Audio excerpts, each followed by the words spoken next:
Hello and welcome to Do It Yourself channel. Today I will show you how to enable Wi-Fi in your HUAWEI P60 Pro phone and how to connect to your internet. To do this operation we have to go to the settings option here. Here Wi-Fi is turned off.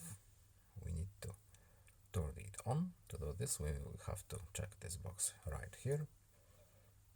We'll wait for a couple of seconds, and now there are a lot of networks that are visible here.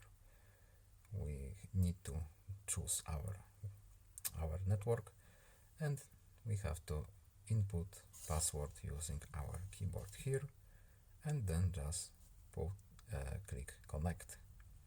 I won't show you my password, of course, but it's just this option here to connect, and our internet will be available to us. And that's it. I hope this video was helpful to you. Please leave a like and subscribe. Have a nice day and see you in the next video. Goodbye.